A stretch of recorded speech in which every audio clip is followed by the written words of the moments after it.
सत्संग अष्टावक्र गीता से कुछ माणिक।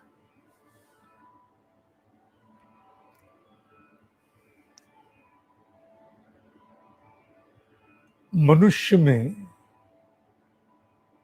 उसका नैसर्गिक स्वभाव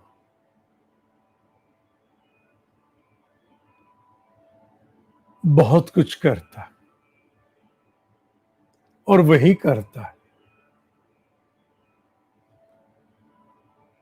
बहुत से साधकों के मन में प्रश्न होता है, आत्मा निर्लिप्त है, अजन्मा है, अनादि है, निर्विकार है, तो मनुष्य इतने गलत काम क्यों कर रहा है?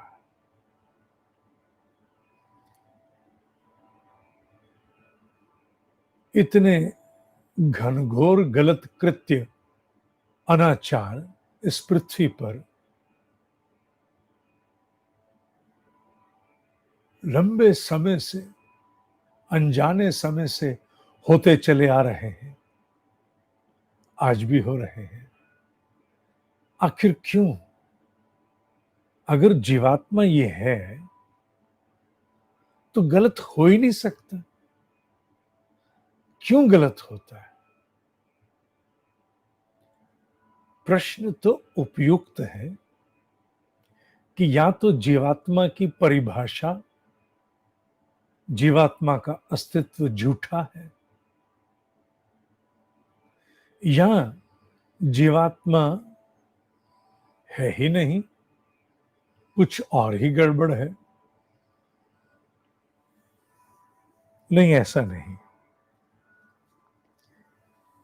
इसका गहरा परिचय तो साधकों को जीवन में कभी ना कभी अवश्य होगा, पर हां, आंशिक परिचय आपको अवश्य होता है। जैसा अष्टावक्र गीता में हमने प्रथम अध्याय में आरंभ में ही पढ़ा था कि जैसे ही मनुष्य अंतर्मुखी होता है, एक अद्भुत सी स्थिरता, शांति, सुख की प्राप्ति होती है। भले वो कुछ क्षणों के लिए होती है।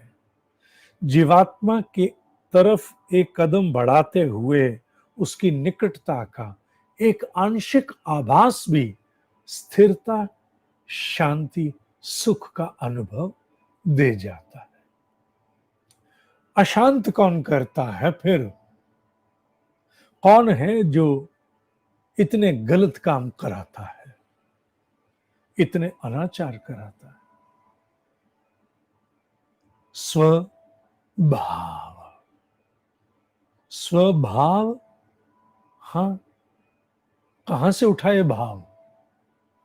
ये भाव उठा मनुष्य के उन चार नैसर्गिक तत्वों से जो ईश्वर ने इसके ऑपरेटिंग, मनुष्य के ऑपरेटिंग सिस्टम में साफ डाले हैं, जिसमें भय इत्यादि, निद्रा, मैथुन इत्यादि सब आते हैं। वो सारे नैसर्गिक स्वभाव मनुष्य में लोभ, मोह, अहंकार, इन जैसी वृत्तियों को जन्म देते हैं। वो वृत्तियां फिर आपस में खेलती हैं और उनकी स्मृतियां पंचकोशों में रहती हैं। इन पंचकोशों का अनुभव कब होता है? इन पंचकोशों का अनुभव तब होता है जब आपको वो युक्ति युक्त विज्ञानमय कोश की साधना करा के अंतर्मुखी ले जाया जाता है, अन्नमय, मनोमय। हालांकि वो सब कुछ अभी सुपरफिशियल होता है, असली नहीं होता। अभी वो असली हो जाए तो कई दिन तुम असीम वैराग्य में चले जाओगे।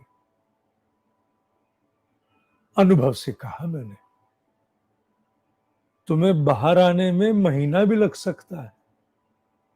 बाहर आके तुम फिर से पहले जैसे हो जाते हो, इसमें कोई संदेह नहीं।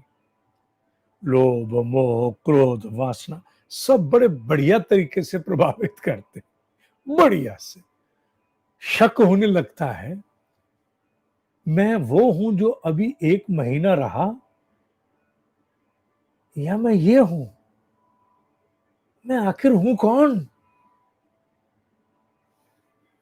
पर परेशानी की आवश्यकता नहीं।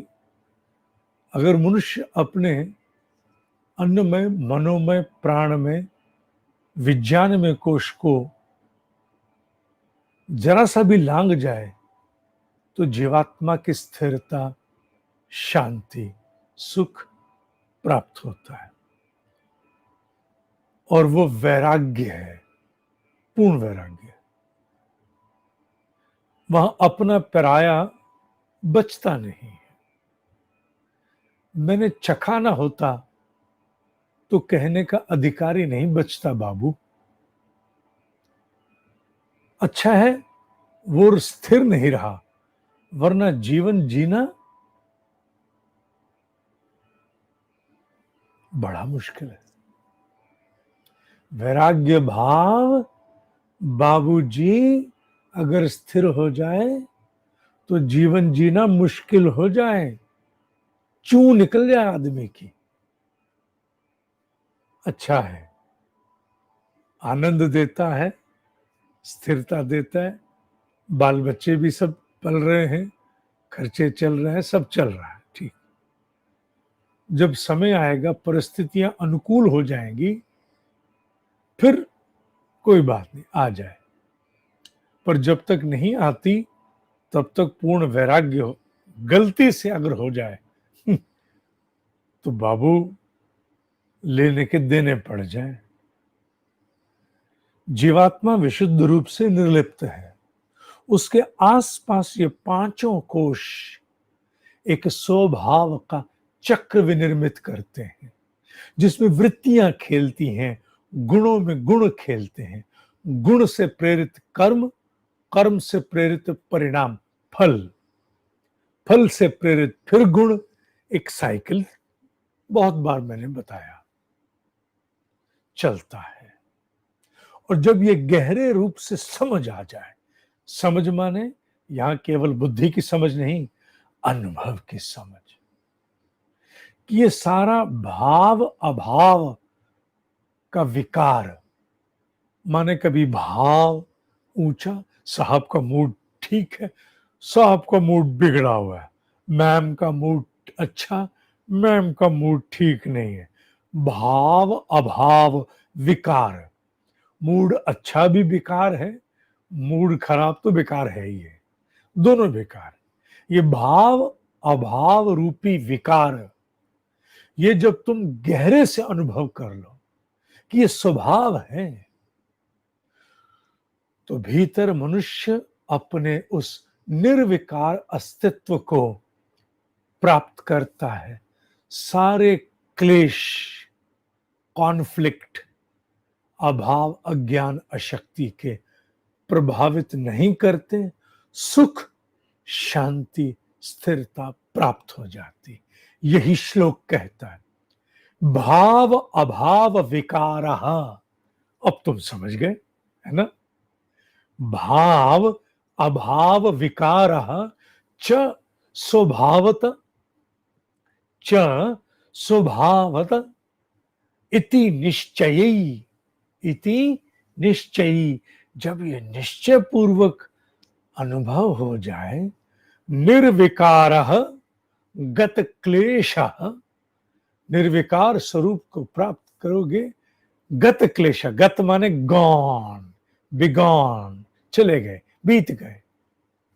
गत क्लेशः सुखेन, सुख, एव और उपशाम्यति, उपशाम्यति शांति को प्राप्त होता है। भाव अभाव विकारः च स्वभावात्, मैं स्वभावत बोल गया, स्वभावात है, भाव अभाव विकारः च स्वभावात इति निश्चयी निर्विकारः गत क्लेशः सुखेन एव उपशाम्यति।